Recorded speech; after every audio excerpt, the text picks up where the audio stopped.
Hello everyone, I am back with another video. I'm sorry this video took so long to make. I had to wrap my head around being more vulnerable to make this video. Diagnosis stories are vulnerable, so it took me a little bit of time to come to terms with making this. So let's jump to it. So when I was 21 years old, I was living in Washington State. I was going to college there. At the time, I was living with some really good friends, and we were living in this really nice house, and it was by the Puget Sound, so it was pretty cold. I would wake up in the morning, and my feet would be swollen, my knees would be swollen, my elbow was swollen a little bit. I didn't think much of it, though. I hadn't experienced that before, and at the time, I actually thought it was due to the lifestyle I was living, which was going out later with friends, dancing, so I thought maybe this is the wear and tear from just getting my groove on. So I totally ignored the signs and symptoms and just kind of pushed on through with the college stuff. When I went to Costa Rica, I believe it was the summer 2016, oh boy, I feel old because I gotta recall all the way back. But in 2016, I went to go visit my cousin in Costa Rica and to travel around Costa Rica just a little bit. And upon the first week of being there, I woke up one morning and right in the center of my shoulder, there was so much pain. I felt like I couldn't lift the shoulder up, I couldn't put it down without this like really severe pain in there. And my first reaction was a little dramatic. I thought maybe I was bit by a poisonous spider, because that's where my mind went to in Costa Rica. But no, it was not a poisonous spider. My mom, upon talking to her in Costa Rica, I told her, I'm having a really hard time moving my arm. It was actually a lot scarier than I'm making it sound. Just because I was alone, I was traveling, and while I was staying with my cousin runs a really amazing school there, and she was busy, running the school and taking care of the students and everything, so I didn't want to bother anyone with this. So I called my mom, and my mom said, when you get back to the States, let's take you to a doctor. And so that's what I did. So I came home from Costa Rica. One of the first things I did is I went to go see my primary care physician. He took a look, and I told him all about my arm, my shoulder, which was still really, really hurting at the time.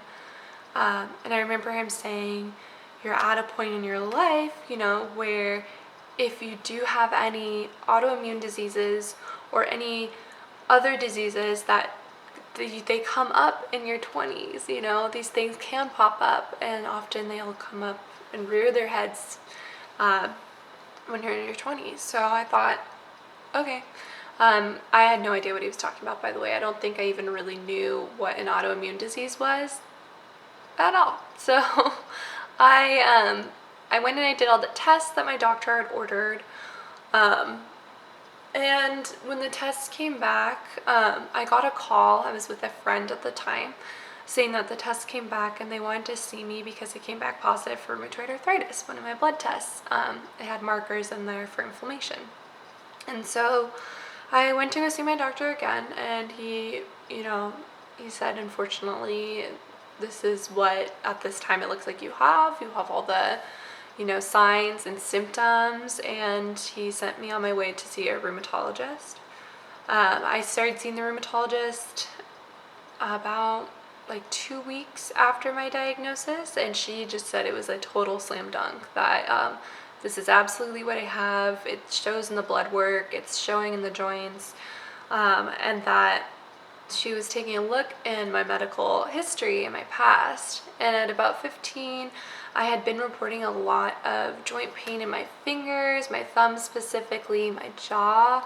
And at the time, the jaw was misdiagnosed, and some things weren't even taken seriously, like my thumbs. At that time, my mom thought maybe I was texting too much. And so we kind of just disregarded the pain at that age, because we didn't really know what was going on. But looking back, my rheumatologist said, you know what, this all makes a lot of sense, that you likely have JRA, which is juvenile rheumatoid arthritis. So you've got it really young and it's been with you, and the cold weather may have triggered it a little bit more from college, and then the damp weather in Costa Rica may have triggered it even a little bit more. So that was a lot to take in.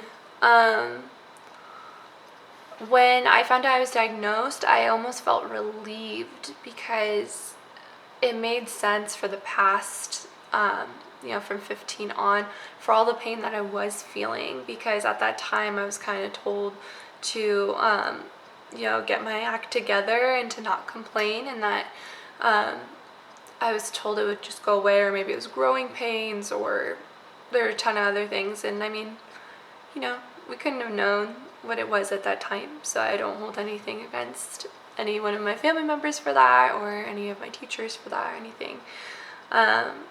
However, it was relieving to know that I had a name, and that I wasn't like going totally mad, because in my mind there are certain parts where I was in college and I was having that lifestyle, and I kept thinking, why are my friends that I'm going out with, we're dancing, we're staying up really late, we're being a little reckless at times, like why aren't they experiencing this either, so it made me feel like at least there was a name that I could pin to what I was feeling.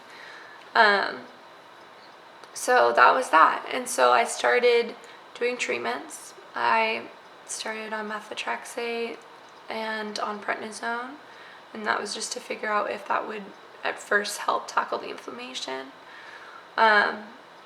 It didn't really kick in for me what I was in for until later. I would say the following year, my senior year of college,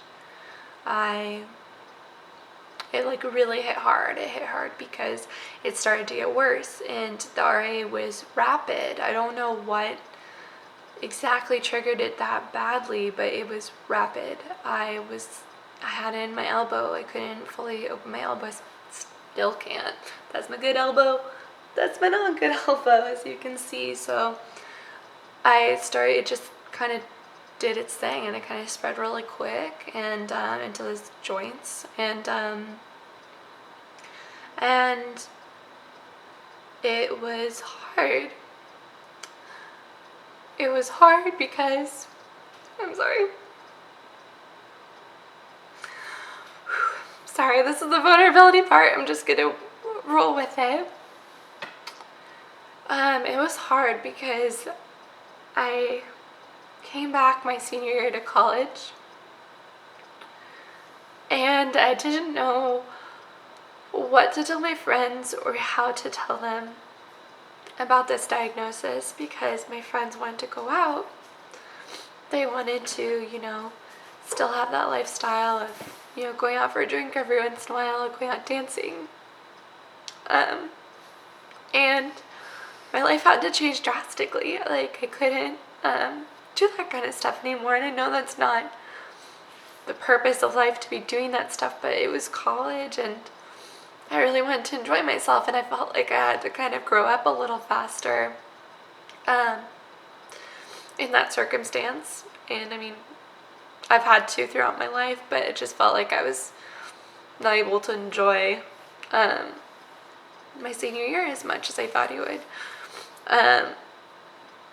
Explaining this to my friends was hard, and I think it hit me when I told my friends what RI was, and I got a lot of like, well, you look fine, I'm sure you're okay, like, you're gonna be fine, a lot of that. And I know they were saying that to reassure me, and maybe because they were uncomfortable, because telling people you're diagnosed with something is not an easy thing. It's hard for people to react to that. But it came off like, at the time, because I didn't have any like physical signs that you could see without like really knowing, without me pointing it out. I felt like it got kind of like swept under the rug in my friend group, and I stopped going out, and I started becoming a little bit more alienated. I did it to myself. I stayed home. On the weekends, I kind of stopped hanging out with a lot of people. I just was trying to figure out how to live life in a way that wasn't going to hurt so much physically. Sorry. So, my diagnosis, like I said, at first, it made sense. There was a name for it. I didn't feel so crazy. My diagnosis story really hit me going back after my diagnosis, back to college. And, because I lived out of state for college, I had had this whole summer at home in California, finding out about this diagnosis, trying to heal myself, and then returning to my friends and my environment in Washington. It was so hard. I didn't realize how much my life had shifted until I had gotten back there. There's been like a lot of trial and errors with medication that I've taken. I currently have pretty moderate to severe rheumatoid arthritis. I'm currently receiving infusions of Orencia. I've been through a lot of biologics so far, a lot of different pills. I've been through some really terrible mishaps with prednisone, and all that is what I look forward to sharing with you guys. And I want to take that a little bit more in depth and one by one on the medications I've used and the effect they've had on me, just so we can build community and you cannot feel so alone, and maybe you can get an idea of what the medication is like to administer yourself for the ones that are self-injections. So thank you so much for viewing this video.